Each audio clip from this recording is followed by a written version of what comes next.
يا عاشق المصطفى أبشر بنيل المنى.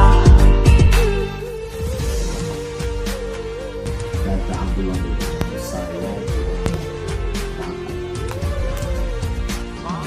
akan bermusyawarah masyarakat untuk memilih orang kumpul.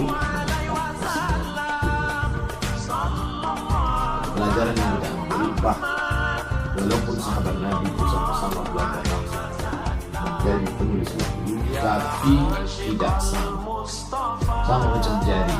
Ada yang pendek, ada yang besar, ada yang kecil. Begitu juga kemampuan dalam bidang politik. Maka Umar bin Khattab fokus di politik. Makanya riwayat hadisnya tak banyak. Bisa dilihat dalam kitab Musnad. Kalau mau menengok riwayat Umar ada Musnad. Sedangkan anak Abdullah bin Umar banyak sekali masuk dalam video sahabat Nabi.